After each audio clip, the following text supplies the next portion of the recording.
नमस्कार मित्रों, स्वागत है आपका एक बार फिर आपके अपने YouTube चैनल अथर्व एकेडमी में। दोस्तों, ये है हमारी मध्य प्रदेश वन रक्षक और जेल प्रहरी 2023 के लिए प्रैक्टिस सेट की 13वीं क्लास।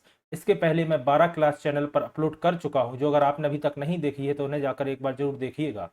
आइए शुरू करते हैं आज के पहले प्रश्न के साथ। पहला प्रश्न है, नगर वन बनाने के लिए निम्नलिखित में से कौन सी योजना शुरू की गई थी? तो दोस्तों, नगर वन बनाने के लिए नगर वन योजना का शुभारंभ किया गया था, जो कि तत्कालीन पर्यावरण मंत्री प्रकाश जावड़ेकर द्वारा 5 जून 2020 में इसका शुभारंभ किया गया था, याद रखिएगा। अगला प्रश्न है, फोर्ब्स द्वारा जारी विश्व की 100 सबसे शक्तिशाली महिलाओं की सूची में भारत की वित्त मंत्री निर्मला सीतारमण की रैंक क्या है? तो दोस्तों याद रखिएगा, भारत की वित्त मंत्री निर्मला सीतारमण की रैंक 36वीं है। दोस्तों, 2022 की फोर्ब्स द्वारा जारी 100 विश्व की शक्तिशाली महिलाओं की सूची में लगातार चौथी बार वित्त मंत्री निर्मला सीतारमण का नाम आया है और इस बार उनकी रैंक 36वीं रही है, याद रखिएगा। अगला प्रश्न है, विश्व व्यापार संगठन के कितने सदस्य देश हैं? दोस्तों, विश्व व्यापार संगठन, जिसे WTO के नाम से जाना जाता है, वर्ल्ड ट्रेड ऑर्गेनाइजेशन, और मैं अपनी प्रीवियस क्लास में इसके बारे में डिस्कस कर चुका हूं। इसका मुख्यालय स्विट्जरलैंड के जिनेवा में स्थित है। यह प्रश्न भी आता है कि WTA का मुख्यालय कहाँ है? तो दोस्तों याद रखिएगा, जिनेवा में। और इसमें कुल 164 देश शामिल हैं। ऑप्शन नंबर सी इसका सही जवाब होगा। WTO का गठन या स्थापना कह सकते हैं 1 जनवरी 1995 में की गई थी, याद रखिएगा, 1995 में। अगला प्रश्न है, 1991 की नई आर्थिक नीति के बाद से किस उद्योग ने भारतीय अर्थव्यवस्था में विस्तार का नेतृत्व किया है? इसका सही जवाब होगा ऑप्शन नंबर बी, सेवा के क्षेत्र में। 1991 की नई आर्थिक नीति के बाद सेवा के क्षेत्र ने भारतीय अर्थव्यवस्था में विस्तार का नेतृत्व किया है। अगला प्रश्न है, बाबर मूल रूप से भारत में कहां से आया था? दोस्तों, बाबर, जिसने भारत में मुगल वंश की नींव रखी थी, और यह फरगना से भारत आया था, याद रखिएगा। साथ ही याद रखिएगा दोस्तों, मुगल वंश को या बाबर को मंगोल का वंशज माना जाता है। यह भी काफी महत्वपूर्ण फैक्ट है। अगला प्रश्न है, भगवान अहीर को किस आंदोलन का संस्थापक माना जाता है? इसका सही जवाब होगा ऑप्शन नंबर सी, चोरी चोरा आंदोलन या चोरी चोरा साजिश, जो कि 4 फरवरी 1992 में उत्तर प्रदेश के गोरखपुर में घटित हुई थी, और इसका नेतृत्व भगवान अहीर द्वारा किया गया था, याद रखिएगा। यह दोस्तों डेट और शहर दोनों महत्वपूर्ण है, प्रश्न में कुछ भी पूछा जा सकता है। अगला प्रश्न है, निम्नलिखित में से कौन सी पुस्तक अमर्त्य सेन द्वारा लिखी गई थी? दोस्तों, अमर्त्य सेन, याद रखिएगा, नोबेल प्राइज विजेता है। इन्हें साहित्य के क्षेत्र में नोबेल मिल चुका है, और इन्होंने बुक लिखी थी होम इन दी वर्ल्ड, जिसमें इन्होंने अपनी जीवनी लिखी थी, याद रखिएगा। अगला प्रश्न है, निम्नलिखित में से कौन एकमात्र महिला अलवर है? दोस्तों, महिला अलवर भक्ति आंदोलन से प्रणेता 12 अलवर में से एक अलवर, महिला अलवर अंदल हैं, याद रखिएगा। अगला प्रश्न है, अक्टूबर 2022 में ब्राजील का नया राष्ट्रपति किसे चुना गया है? तो दोस्तों याद रखिएगा, इनका नाम है लुइस इनसियो लूला दा सिल्वा, याद रखिएगा। तो आपको ऑप्शन में लूला दा सिल्वा भी मिल सकता है, और साथ में याद रखिएगा लुइस इनसियो लूला दा सिल्वा भी मिल सकता है। अगला प्रश्न है, भारत के किस राज्य में पहली महिला मुख्यमंत्री बनी थी? इसका सही जवाब होगा option number C, Uttar Pradesh. दोस्तों, भारत की पहली महिला मुख्यमंत्री सुचेता कृपलानी थी। इनका नाम भी काफी महत्वपूर्ण है दोस्तों, और यह कानपुर निर्वाचन क्षेत्र से निर्वाचित होकर उत्तर प्रदेश राज्य की मुख्यमंत्री बनी थी, जो कि भारत की पहली महिला राज्य मुख्यमंत्री थी, याद रखिएगा। अगला प्रश्न है, भारतीय वित्त प्रणाली के जनक के रूप में किसे माना जाता है या किसे जाना जाता है? तो दोस्तों याद रखिएगा, RBI के पूर्व गवर्नर मेहताबोलू नरसिम्हा जी को भारतीय वित्त प्रणाली के जनक के रूप में जाना जाता है। अगला प्रश्न है, निम्नलिखित में से किसने भगवत गीता का फारसी में अनुवाद कराया था? दोस्तों, यह काफी महत्वपूर्ण प्रश्न है, और यह UPSC से लेकर MPPSC और मध्य प्रदेश की अन्य परीक्षाओं में भी कई बार पूछा जा चुका है और इसका सही जवाब होगा दोस्तों दारा सिकोह, जो कि मुगल बादशाह शाहजहां का पुत्र था और इसने भगवत गीता एवं 52 उपनिषदों को फारसी में अनुवाद कराया था, याद रखिएगा।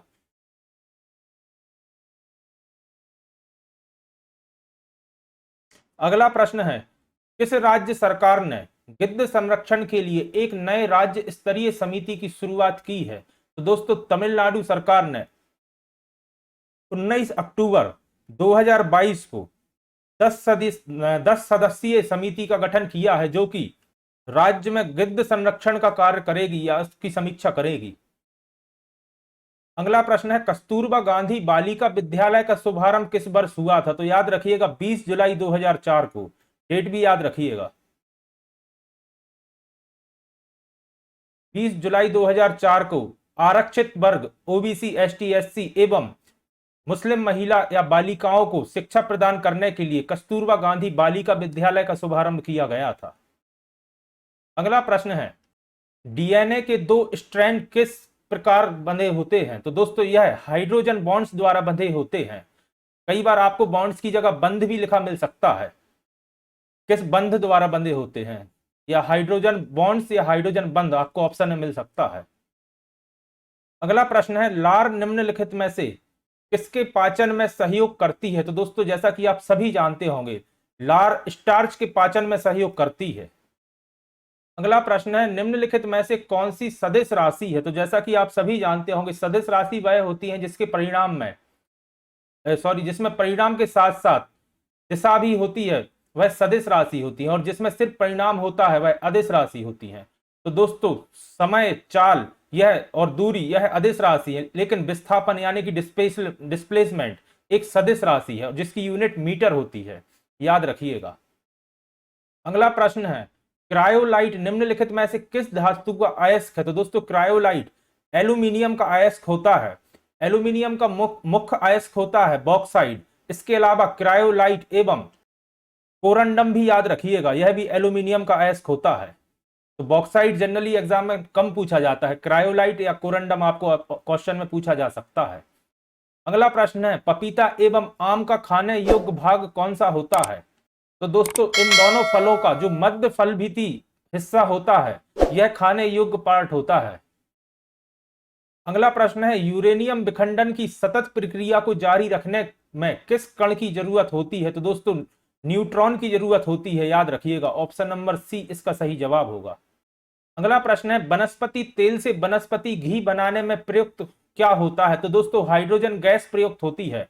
इसका सही जवाब होगा ऑप्शन नंबर ए, हाइड्रोजन।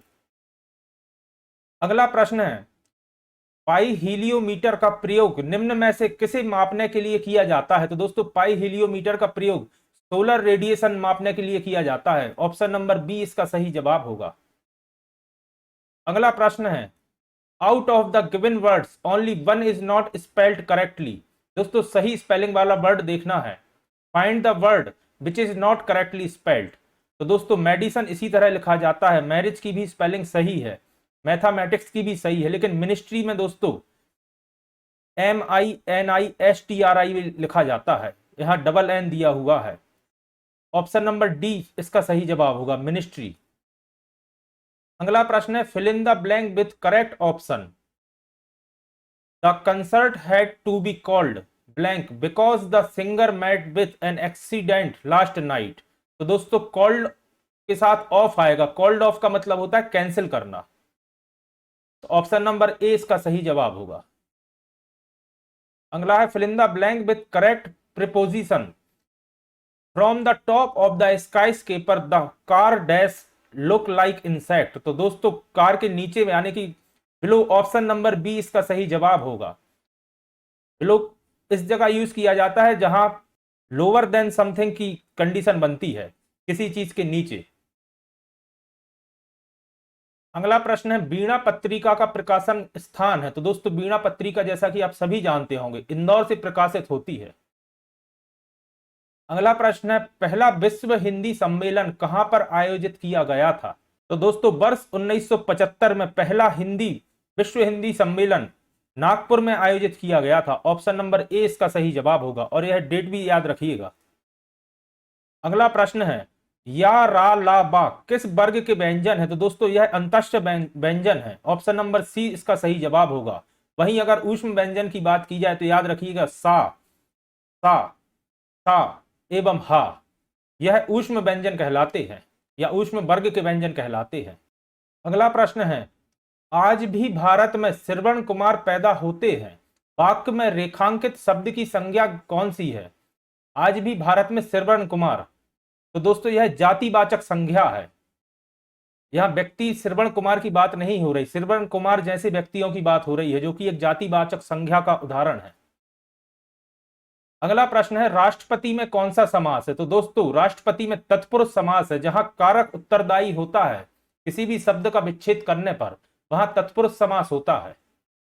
अगला प्रश्न है, चौराहा में कौन सा समास है? तो दोस्तों चौराहा में द्विगु समास है, जहां पहला पद संख्यावाचक होता है वहां द्विगु समास होता है, याद रखिएगा। अगला प्रश्न है, मंडला जिले में सर्वाधिक मात्रा में कौन सा वृक्ष पाया जाता है? तो दोस्तों मंडला जिले में सर्वाधिक साल के वृक्ष पाए जाते हैं। और अगर मध्य प्रदेश की बात की जाए तो दोस्तों मध्य प्रदेश में सबसे ज्यादा सागौन के वृक्ष पाए जाते हैं। और अगर जिले की बात की जाए तो नर्मदापुरम जिले में सर्वाधिक सागौन के वृक्ष पाए जाते हैं। नर्मदापुरम जिले में भी अगर बात की जाए तो बोरी नामक स्थान पर सागौन के वृक्ष सर्वाधिक पाए जाते हैं। अगला प्रश्न है, भारतीय वन प्रबंधन संस्थान कहाँ स्थित है? तो दोस्तों यह राजधानी भोपाल में स्थित है। भारतीय वन प्रबंधन संस्थान को IIFM कहा जाता है, Indian institute of forest management, और यह मध्य प्रदेश के भोपाल में स्थित है। इसकी स्थापना वर्ष 1982 में की गई थी। और अगर इनके निर्देशक के बारे में पूछा जाए तो याद रखिएगा डॉक्टर के रविचंद्रन। कई बार डीप से भी क्वेश्चन पूछ लिए जाते हैं, इस वजह से यह फैक्ट भी याद रखिएगा। डॉक्टर के रविचंद्रन निर्देशक हैं।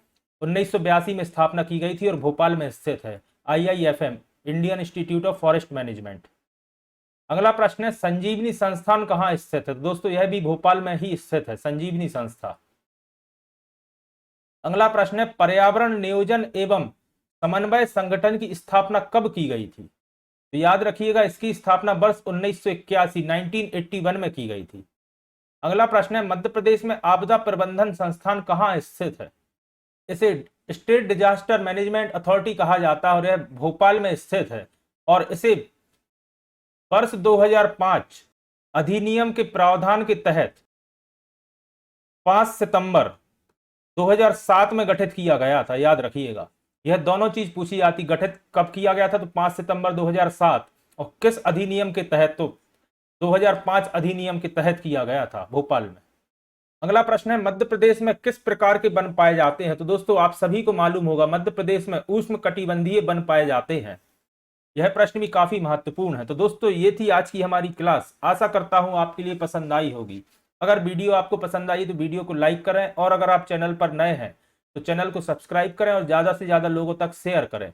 और साथ ही हमारी डेली एनालिसिस वाली क्लास भी देखना ना भूलिए, जिसमें मैं डेली की सभी शिफ्टों की आए हुए सभी महत्वपूर्ण प्रश्नों को डिस्कस करता हूं, वो भी कम से कम समय में। दोस्तों एनालिसिस की क्लास का मतलब होता है शॉर्ट में जितने जल्दी आप जितने मैक्सिमम प्रश्न देख सकें, ना कि यह कि लोग अपनी तैयारी छोड़ के सारा दिन सिर्फ एनालिसिस देखते हैं, जिसमें समय की बर्बादी होती है। तो मैं कोशिश करता हूं कि मैक्सिमम 10 मिनट के अंदर जितने प्रश्न हो सके मैं सभी आपको डिस्कस कर दूं और आपको अवगत करा दूं कि किस तरह के प्रश्न पूछे जा रहे हैं।